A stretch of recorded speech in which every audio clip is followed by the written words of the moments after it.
Houve uma época em que apenas o cinema, a televisão e os livros entretinham as massas. Mas isso mudou. Quando você sente que tem o controle para manipular esse mundo virtual na sua frente, a sensação é muito boa. Mas os videogames se esforçam para alcançar algo que vai além do controle. Uma história perfeita. Eis a situação. Outro membro da equipe científica está desaparecido. Acho que todo game pode ficar melhor com uma boa história e bons personagens. Sonny, mataram meu pai. Talvez exista uma chance de combinar a narrativa com o envolvimento e a interatividade. É isso que define os games. Mas ainda existe um elemento narrativo crucial: a emoção. Lord Venker! Cuidado! Um jogo de computador pode fazer chorar? Depois que se responde a essa pergunta afirmativamente, acho que não há motivo para alguém deixar de jogar videogame.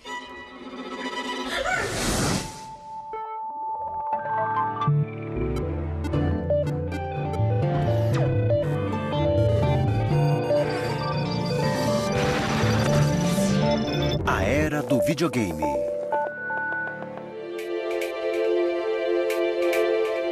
A era de ouro do fliperama aconteceu entre o final dos anos 70 e início dos 80, com o insaciável Pac-Man e invasores alienígenas não identificados. O videogame permitia que os jogadores controlassem sua própria experiência digital. Mas para essa nova forma de entretenimento durar, os designers de games precisariam daquilo que a TV e o cinema já dominavam: uma história. Logo depois da invenção do videogame, a maioria dos jogos que existia era muito simples, técnica e mecanicamente como Pong. Era só girar um botão para mover a raquete e acertar a bolinha. E isso envolvia um pouco de física, mas não falava sobre nada. Era só uma distração.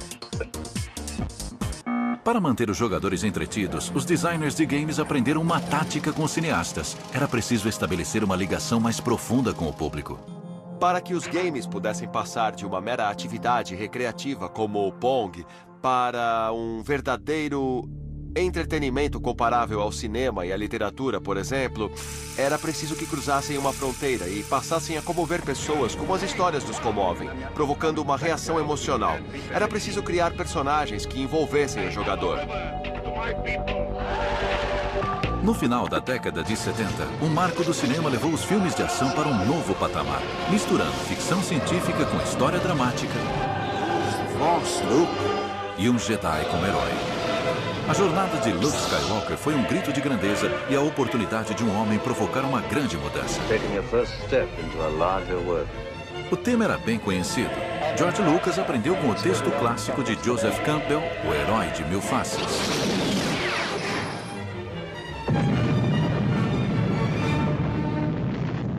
Guerra nas Estrelas demonstrou que esse tipo de narrativa, com um ritmo muito acelerado, cheia de tecnologia e de ótimos efeitos especiais, não desvia a atenção da história. E essa influência ainda pode ser sentida nos videogames. Os efeitos especiais eletrizantes de Guerra nas Estrelas atraíram o público para as salas de cinema. Mas no mundo do videogame, os jogos não passavam de brinquedos para passar o tempo.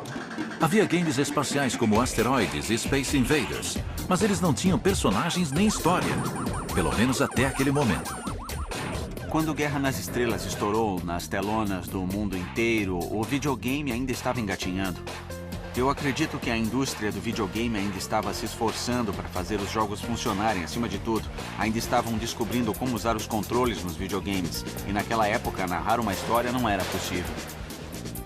Por isso, o videogame precisava aprender com o cinema que uma história interessante, combinada com boa ação, leva o público às poltronas e, no final das contas, aos joysticks.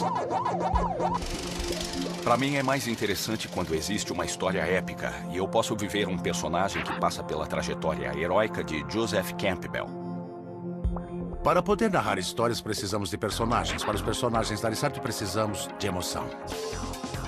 No futuro, o videogame será uma forma de entretenimento em massa, com capacidade de encantar e entreter os consumidores, por mais diferentes que sejam os gostos deles, mais ou menos como a televisão, como a literatura, a música e o cinema fazem hoje em dia. Não é diferente de nenhuma outra mídia criativa, na minha opinião. E os melhores artistas vão inventar uma maneira de fazer você chorar. Lord Venker! Cuidado! Mas para criar emoção nos videogames, os programadores primeiro precisam aprender a transformar pixels e encanadores em novos heróis dos jogos.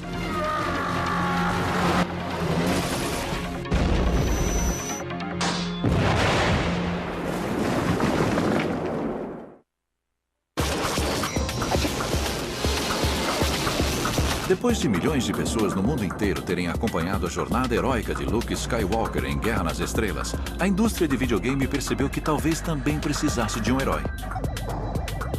Mas a falta de poder de processamento dos chips limitava os projetos de games. Se já era difícil desenvolver o visual de um personagem, imagine uma história. Foi preciso a imaginação de um artista e uma empresa estreante para transformar o videogame em algo mais que um brinquedo. Antes de a empresa japonesa Nintendo se aventurar no ramo de videogames, ela produzia de tudo, desde brinquedos de plástico até cartas de baralho. Na década de 70, esta empresa centenária sediada em Kyoto entrou no mercado de videogame distribuindo o Magnavox Odyssey no Japão. Porém, com o objetivo de fortalecer a companhia no mercado crescente dos fliperamas, o diretor-geral da Nintendo, Hiroshi Yamauchi, enviou seu genro Minoru Arakawa aos Estados Unidos para criar a Nintendo of America. E então o Arakawa disse, tudo bem, o Radarscope vai ser o nosso Space Invaders, vai ser o nosso Pac-Man, vai ser o nosso maior produto, e eu vou encomendar 3.000 unidades para a matriz japonesa. Antes de trazer os 3.000 fliperamas, a máquina de testes que foi implantada em um bar dos Estados Unidos chamado The Spot Tavern, em Seattle, começou a ganhar cada vez menos dinheiro. Ele pensou, essa não, vou ficar com 3.000 fliperamas do Radarscope encalhados, sem uso. O que eu faço? Com o estoque caro do produto que não deu certo, a Nintendo of America precisava de um jogo de sucesso que pudesse ser adaptado a partir dos fliperamas. Tudo o que eles precisavam fazer era repensar o jogo, para colocar nas máquinas originais e criar um fliperama totalmente novo. O que acabou acontecendo foi que o Yamauchi não tinha designers de games, porque eles estavam trabalhando em outros projetos. Ele se lembrou de um cara chamado Miyamoto e pediu para ele projetar um jogo inteiramente novo. Miyamoto havia sido contratado como artista por Yamauchi, que era amigo de seu pai, em 1977. Como não tinha formação de programador, Miyamoto estava mais interessado em contar historinhas em seus games. Muitas pessoas envolvidas no início do videogame eram tecnólogos. Foram técnicos que tiveram a chance de experimentar com computadores em vez de, por exemplo, autoramas. Mas o Miyamoto era um artista. Ele queria ser titereiro, queria trabalhar com algum tipo de arte. Shigeru Miyamoto teve a ideia de um game que era divertido de se jogar. Ele estava tentando recriar aquela sensação de encanto, de maravilha, de empolgação que ele tinha quando era criança, explorando o mundo. Ele também se inspirou no anime e no mangá. Por isso, seus personagens tinham características tipicamente japonesas. Os animes, quadrinhos e mangás japoneses eram muito diferentes do gosto norte-americano e europeu. O povo japonês cresceu em um ambiente em que muitos personagens infantis e encantadores eram vistos. E já se passaram 40 anos. O mangá e o anime influenciaram muitos japoneses. São um dos nossos componentes culturais mais fortes. Eu acho que o nosso desejo por esse tipo de entretenimento, como videogames e mangá, e a nossa tendência à imaturidade, de alguma forma estão embutidos dentro da gente. É um tipo de coisa que o nosso povo deseja naturalmente. Queremos crescer como crianças, ter alguém para cuidar de nós, e não queremos morrer. Acho que talvez esse seja o nosso maior desejo na vida. A procura por uma liberdade infantil e, de certa forma, inconsciente pode ser a razão que levou essa cultura a prosperar no Japão. Sem tecnologia avançada e sem experiência em programação, Miyamoto fez o impossível.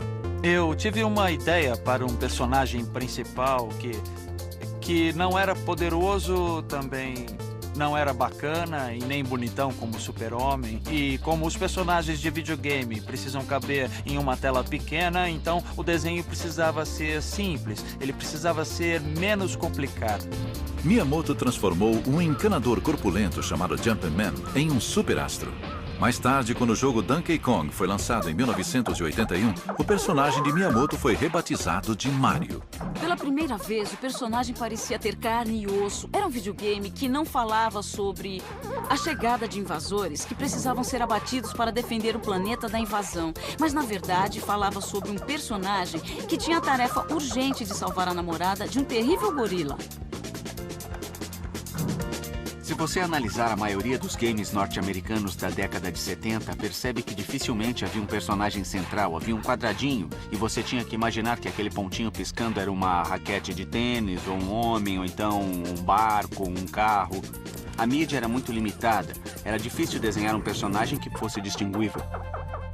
Como o Mario tinha que ter um tamanho limitado, ele tinha um nariz bem grande, porque é fácil reconhecer um nariz grande no rosto de alguém.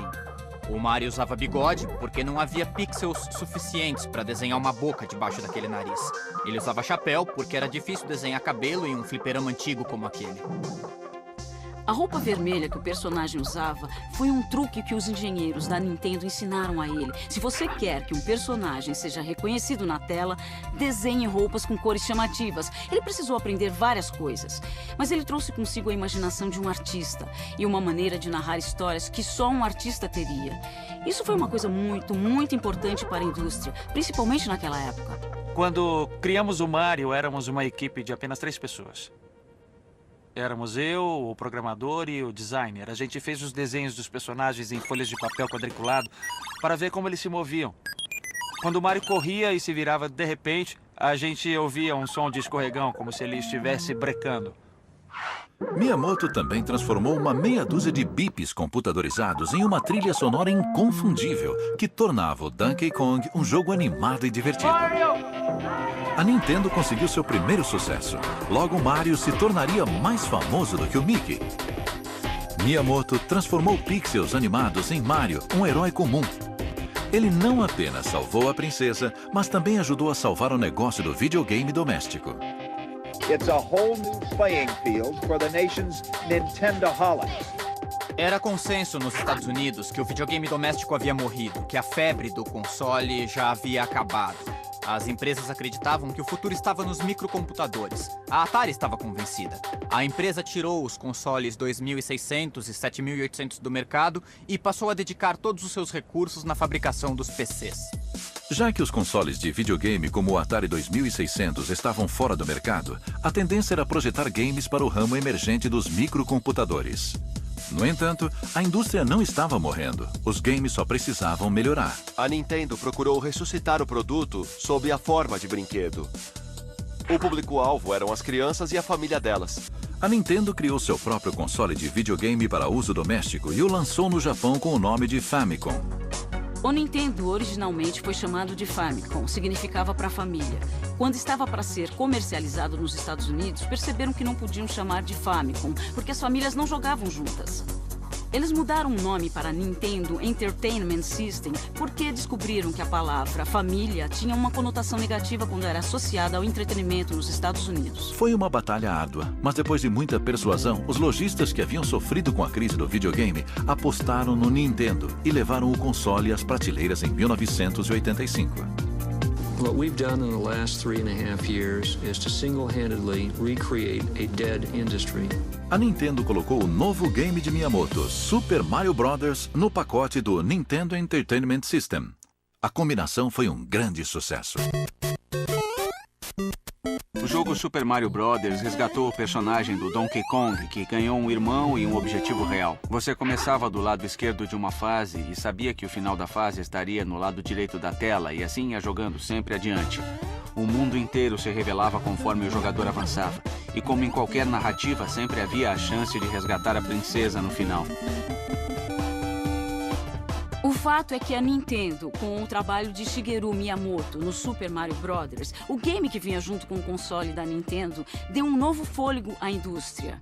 Se não fosse pelo Mario Bros., se não fosse por um cara que teve a perspicácia de impulsionar os videogames a um outro nível, envolvendo a narrativa de histórias, poderia ter sido o fim dessa indústria. Super Mario Bros. Foi um sucesso de vendas no mundo inteiro. Mais do que isso, também anunciou a nova revolução do videogame doméstico. What will the future bring from Nintendo? O sucesso da dupla Super Mario Bros. E Nintendo marcou o nascimento dos personagens e da narrativa nos videogames. Tyson's Punch-Out! Enquanto os jogadores mergulhavam no mundo de Mario, Shigeru Miyamoto já estava planejando outro mundo de fantasia para os jogadores poderem explorar e descobrir. Era um mundo remanescente de sua infância nas colinas próximas de Kyoto. Ele gostava de sair para passear e dizem que havia cavernas perto de onde ele morava. Um dia ele pegou uma lanterna e entrou em várias cavernas. Aprendeu as passagens e desenhou um mapa. Anos mais tarde, quando a tecnologia se desenvolveu, ele logo pensou em desenvolver um jogo sobre esse tipo de exploração. Muitos anos atrás, o príncipe das trevas Ganon roubou a Triforce. Nos jogos como Donkey Kong, o Mario do início e o do final eram o mesmo Mario, com os mesmos poderes, e também era assim no Super Mario Bros. No game Zelda, o personagem começa fraco. Ele só tem uma pequena quantidade de energia. Não possui nenhuma arma nem nada. Mas no final do game, ele tem uma variedade de armas e tem muita energia. Essa foi a novidade do jogo The Legend of Zelda. Jogos com personagens já existiam há muito tempo, mas pela primeira vez um game foi bem sucedido em mesclar personagens com ação. Eram histórias épicas, com temas clássicos do bem contra o mal. O protagonista precisava resgatar alguém. Você era um menino que precisava lutar com coragem e se tornar melhor do que era no início. Não apenas para o seu próprio bem, mas para o bem da comunidade. A complexidade de The Legend of Zelda, acompanhada por uma trilha musical dramática, trouxe mundos e personagens de videogame que pela primeira vez despertaram empatia no jogador. Zelda, segundo muita gente, foi o primeiro videogame que fez as pessoas chorarem enquanto jogavam. Era muito centrado na história. A possibilidade de sentir o que o personagem sentia e passar por tudo o que ele tinha que passar para se tornar uma pessoa melhor foi uma coisa que comoveu muita gente. The Legend of Zelda foi lançado em 1987 e tornou-se muito popular na Europa, no Japão e na América do Norte. Seguir um personagem que passava de fases e ganhava poderes ao encontrar tesouros escondidos foi muito significativo para uma geração que tinha um enfoque cada vez mais individualista. Os anos 80 foram, sem dúvida, a época em que foram abandonadas todas as ilusões de fazer uma revolução contra o sistema. E os hippies da contracultura haviam se tornado parte do sistema e aceitaram os brinquedos do sistema de peito aberto. Ganhar dinheiro era um objetivo frequente nos games. Com o enfraquecimento da Guerra Fria na segunda metade da década de 80, as tensões entre as superpotências começaram a diminuir. Na era de Reagan e Thatcher, o imposto de renda caiu e a década explodiu em consumismo. O próprio videogame era um brinquedo cobiçado. O que aconteceu foi que, na década de 80, um jovem adulto não via problema algum em gastar muito dinheiro com um console de videogame ou com um computador que servisse para jogar. Isso teria sido impensável para gerações mais antigas. O meu pai, que era contador, não teria comprado um computador para jogar. Ele teria comprado um computador para fazer planilhas. Today, IBM made it official after months of hints and leaks to the press. The Goliath of computers is coming out with its first home computer. It's called the PC Junior, unofficially the Peanut. Jogos de computador eram pouco conhecidos, porque a maioria das pessoas ainda não tinha computador. Na época, pouquíssima gente tinha computador e a maioria dos computadores estava nos escritórios. Eram mainframes enormes da IBM e os jogos eram baseados em textos. A ideia de colocar imagens não era apenas inovadora, mas também era um desafio. Em sua casa no sul da Califórnia, Roberta e Ken Williams fundaram a Sierra Online. Apesar da limitação tecnológica, eles trouxeram grafismos e histórias para os primeiros jogos de computador. Quando nós fundamos a Sierra, a indústria ainda estava engatinhando. Começavam a surgir os primeiros microcomputadores. A Radio Shack tinha acabado de lançar o TRS-80, a Apple estava começando e não era nada fácil, as máquinas eram muito fraquinhas. Hoje em dia, os joysticks têm mais poder computacional do que os primeiros computadores. Em 1980, Roberta e Ken criaram o jogo Mystery House. Ele não tinha som, nem cor, nem animação, mas era dotado de uma característica que nenhum outro jogo de computador tinha na época: gráficos. Embalado num simples pacote plástico, o jogo foi vendido nas lojas de software da região. Para surpresa de Ken, o game se tornou um sucesso e vendeu mais de 10 mil cópias. Foi um fenômeno recorde para a época, considerando a quantidade limitada de microcomputadores no mercado. Mystery House vendeu praticamente na proporção de um game por computador. Por algum motivo, as pessoas que jogavam no computador tinham uma mentalidade diferente das pessoas que compravam consoles de videogame. Elas eram mais pacientes, por isso, a ideia de um jogo que fosse desafiante e que apresentasse uma série de quebra-cabeças demorados para se resolver não era nem um pouco esquisita para eles. Apesar da crise dos consoles domésticos em 1983, Ken e Roberta conquistaram seu espaço no mercado incipiente dos PCs. A aventura gráfica seguinte foi King's Quest. Quando ainda não se conhecia a placa de som e o mouse, o game apresentava mundos tridimensionais jamais vistos, sons e personagens que eram controlados pelo jogador. Hoje é engraçado olhar para os primeiros jogos porque eles eram serrilhados. Era preciso levar todas as limitações em conta e colocar os pontilhados nos lugares certos. O resultado, se você se afastasse um pouco para olhar o monitor, era um colorido razoável que surpreendia as pessoas. Se todo mundo tolerava aqueles gráficos ruins e aqueles sons ruins, isso mostrava que havia uma indústria em potencial que estava esperando para nascer. No começo, a maioria dos jogos que envolviam heróis era focada na ação. Com alguns jogos, como King's Quest, a ação desapareceu completamente e deu lugar à investigação e ao raciocínio para resolver as charadas. Também era uma situação na qual você não controlava o personagem diretamente. Você era uma espécie de observador e o personagem obedecia às suas ordens, mas você não ficava completamente conectado a ele. Além de a história ser mais complicada, o jogo tinha um ritmo mais lento, então você podia pensar mais e parar para ler os textos. E os quebra-cabeças também eram mais difíceis. Apesar dos jogos de Miyamoto para consoles terem sido muito diferentes dos jogos dos Williams para computadores, sua capacidade de combinar técnicas tradicionais de narrativa com a nova tecnologia era muito parecida. Eles levaram os jogos e os jogadores para onde jamais haviam sonhado. Mas os novos tempos trouxeram uma nova geração de jogadores com diferentes exigências. Isto levaria a narrativa e a tecnologia um passo adiante. Artistas como Shigeru Miyamoto e Roberta Williams trouxeram vida aos games com seus enredos, personagens e cenários elaborados. Com poucos pixels e sons elementares à disposição, eles criaram mundos envolventes onde o jogador era coroado herói. Estar na pele do herói em Super Mario Bros. Era divertido, mas no início da década de 90, os jogadores cresceram e queriam entretenimento compatível com sua idade. Mr. Gorbachev, tear down this wall. Depois do colapso da União Soviética e o fim da Guerra Fria, a década foi marcada pela nova economia e pela globalização cultural. De repente, uma nova geração de jogadores que havia crescido com apenas meia dúzia de canais de TV tinha à disposição dezenas de canais a cabo. E com microcomputadores em casa, também se conectaram à internet, o que possibilitou o acesso a informações do mundo inteiro em segundos. No final dos anos 80 e início dos 90, estavam surgindo consoles domésticos que eram tão potentes quanto os fliperamas. E tudo isso cabia em pequenos aparelhos. As pessoas começaram a se dar conta que a mesma tecnologia usada para lançar naves espaciais estava disponível no computador de casa. Para muitos, era o fim da trajetória do herói. Os jogadores trocaram suas coroas por cabelos espetados, carros velozes e mulheres atraentes.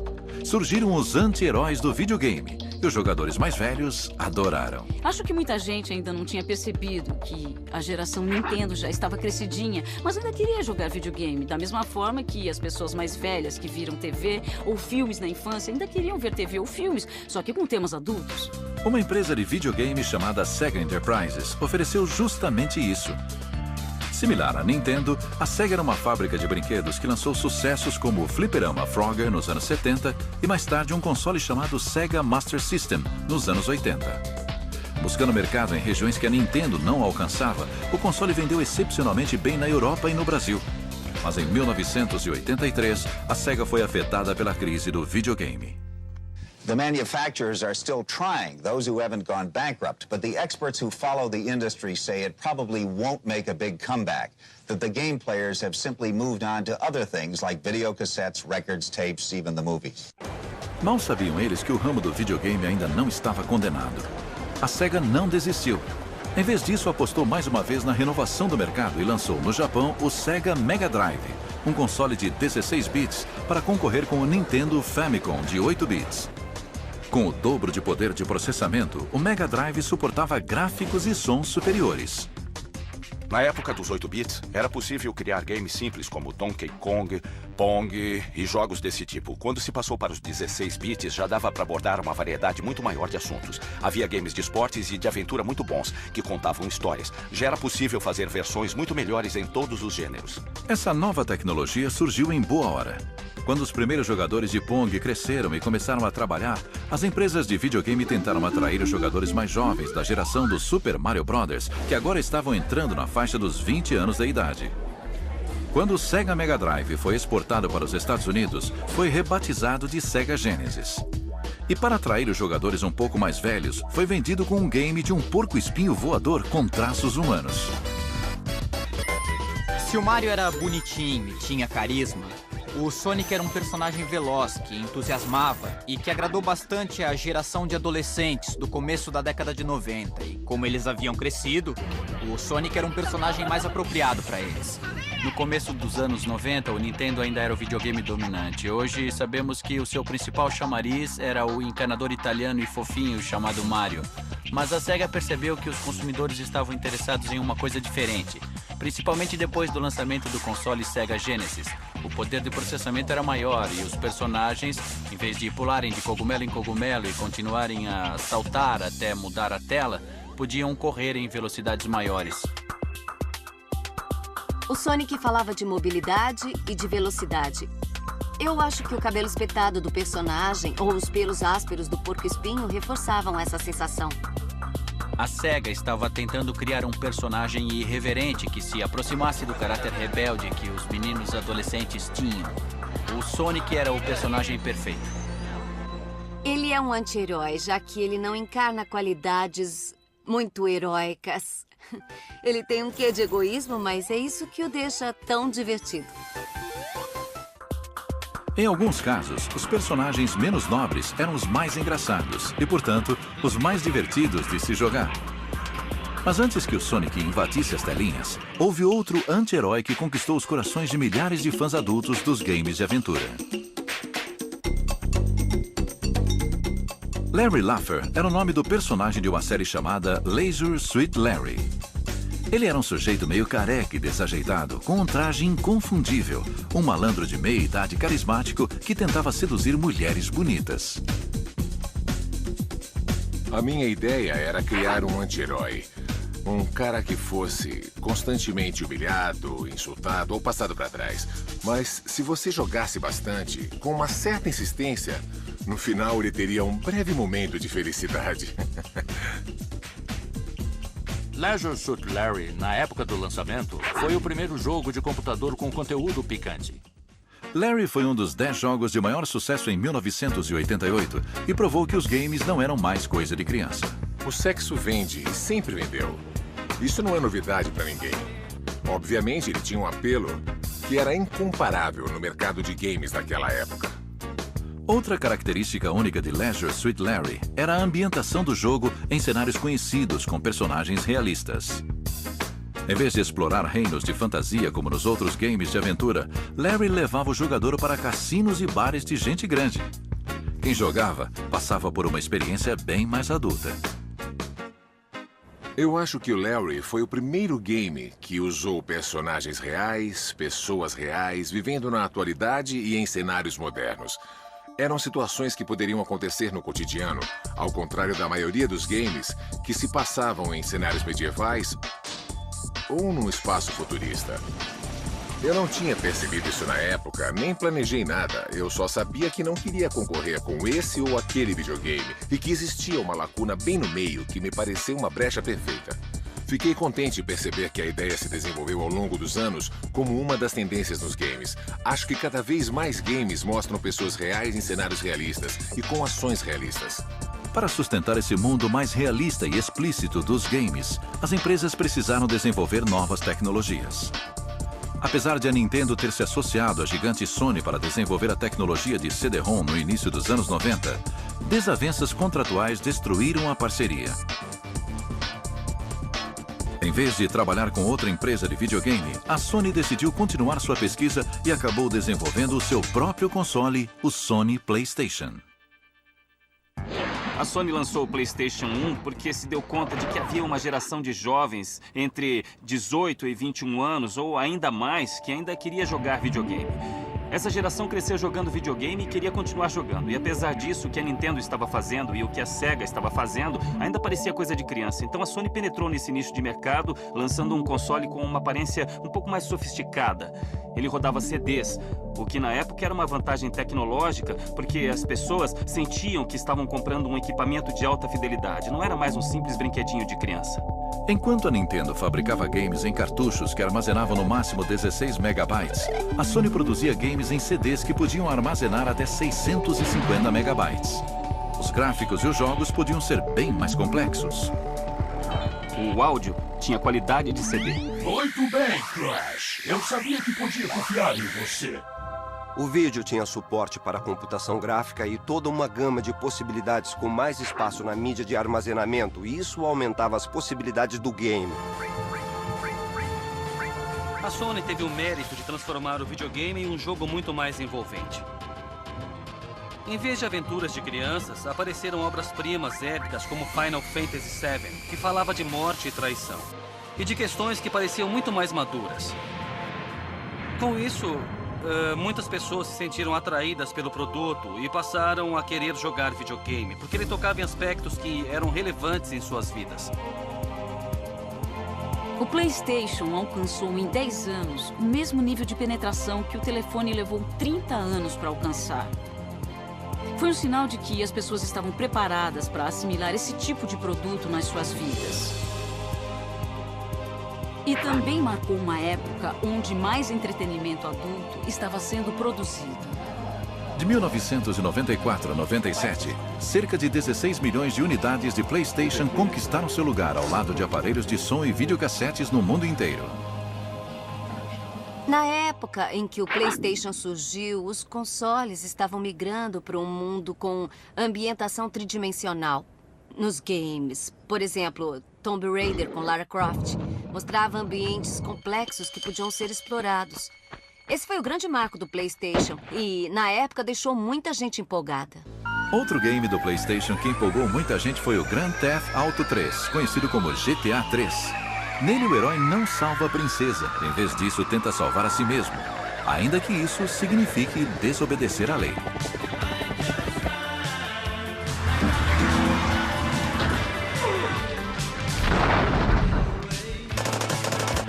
Você tinha uma série de objetivos que precisava atingir. A grande mudança foi no espaço do jogo e havia uma história de ficção por cima.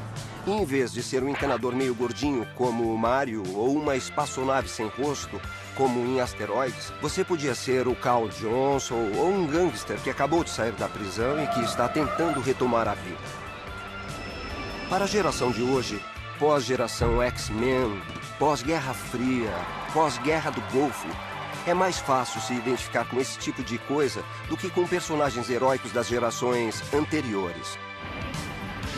Estamos falando de consumidores acostumados com tecnologia e multitarefas que querem interação e experiências personalizadas. Eles escolhem o que assistem e o que ouvem de acordo com o seu próprio gosto, e é isso que os games possibilitam.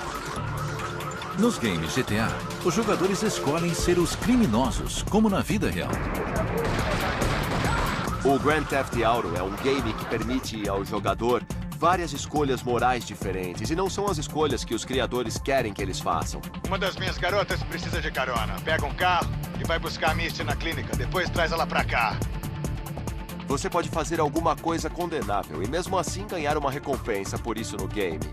Da mesma forma que na vida real, alguém pode roubar a sua casa, o que é condenável, e mesmo assim ganhar dinheiro com os bens que roubou, o que é bom aos olhos do ladrão.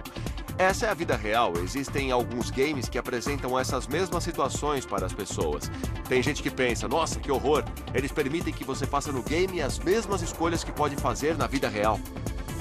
Você entra no mundo do game e pode jogar com todas as cartas. Você pode tentar coisas diferentes, pensar, e se eu jogar o carro da ponte? Ah, o carro explode, então vou tentar dirigir mais depressa. Você pode tentar um monte de coisas legais que não tentaria na vida real. Pelo menos, eu espero que não tente. Quando o PlayStation 2 foi lançado, a terceira edição da série Grand Theft Auto inesperadamente se tornou o maior sucesso de 2001. Pular atrás de moedas estava em baixa. Agredir transeuntes inocentes estava em alta. Grand Theft Auto 3 e suas sequências consolidaram a tendência do estilo hollywoodiano nos games. São games que falam sobre a vida no crime, como no filme Os Bons Companheiros ou no seriado A Família Soprano, e tinham elencos impressionantes.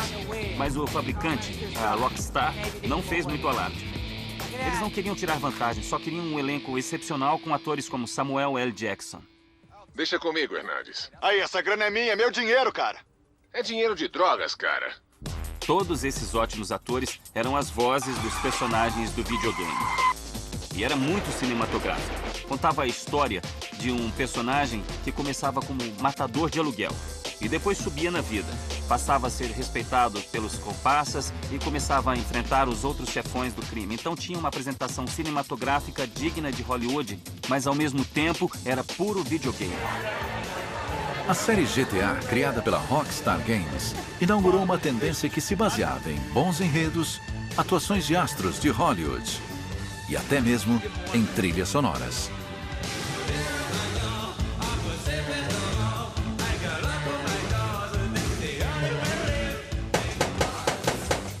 Uma das coisas mais legais do Grand Theft Auto era poder sintonizar uma estação de rádio que tocava músicas boas dos anos 80 e isso era o que dava o clima do jogo.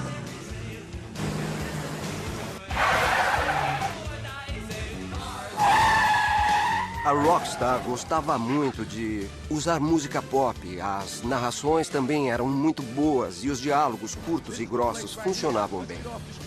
Eles não ficaram presos ao estilo Final Fantasy, com cenas mais longas e lentas. As cenas eram curtas e rápidas. E também havia outros recursos, além das imagens, para dar vida a esse mundo.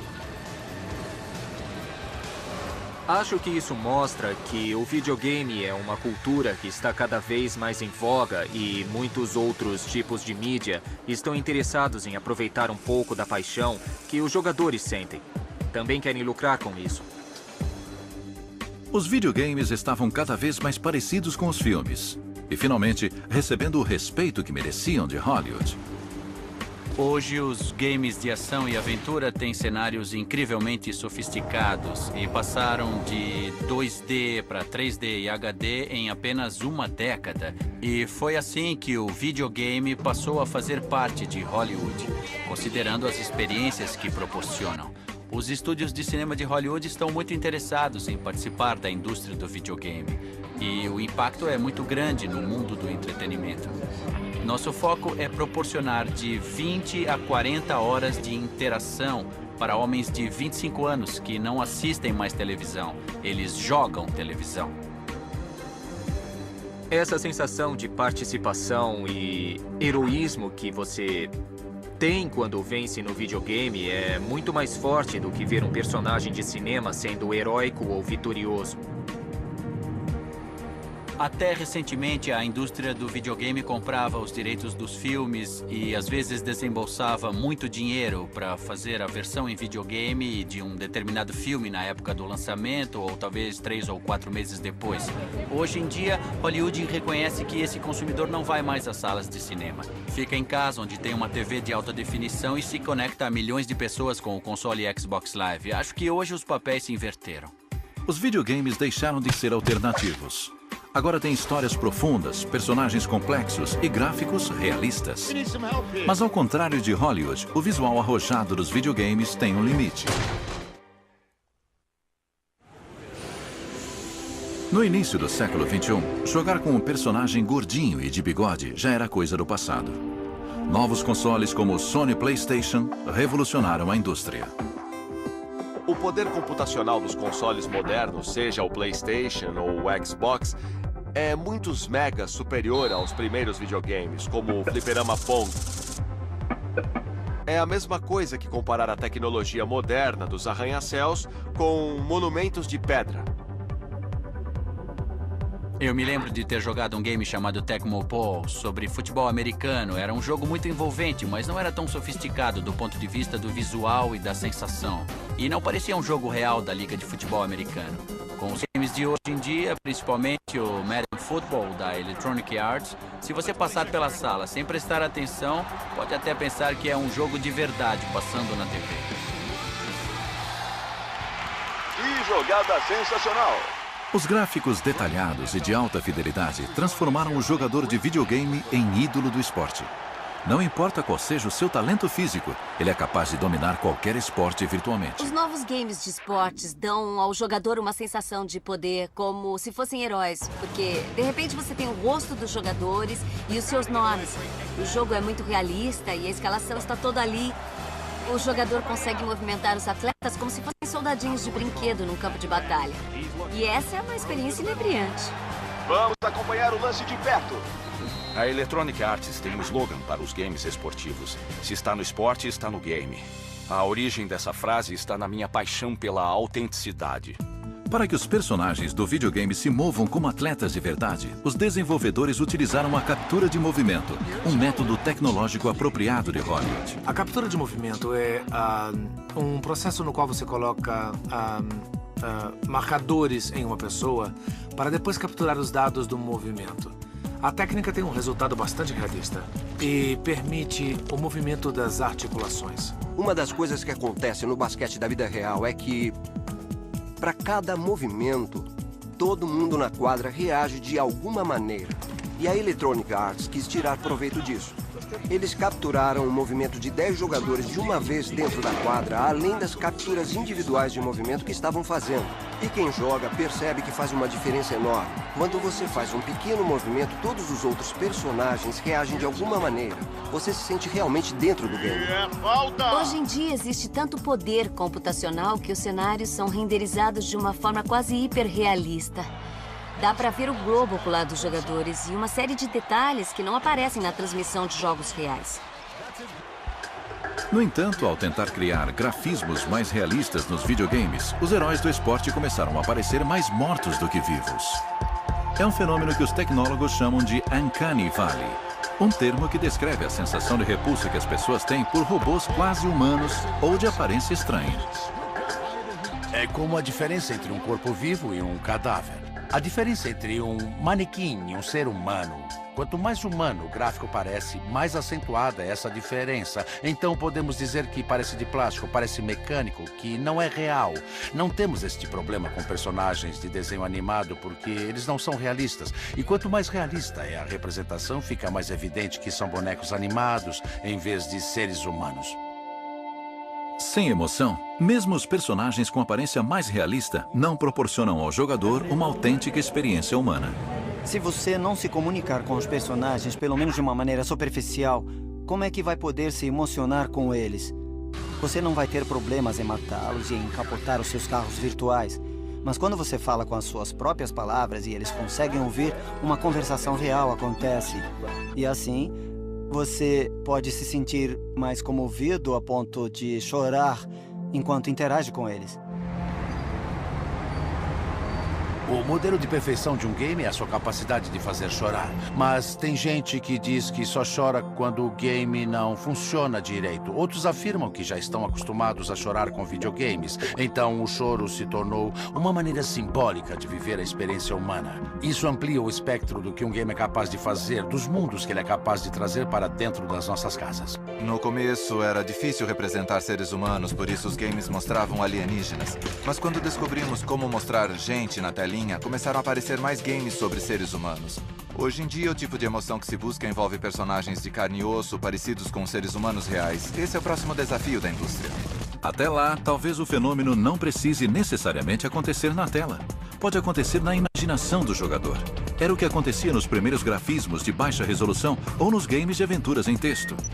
Se os jogos são capazes ou não de fazer chorar, o videogame continua sendo uma mídia poderosa. Afinal, de que outra forma uma pessoa pode se tornar herói com o apertar de um botão?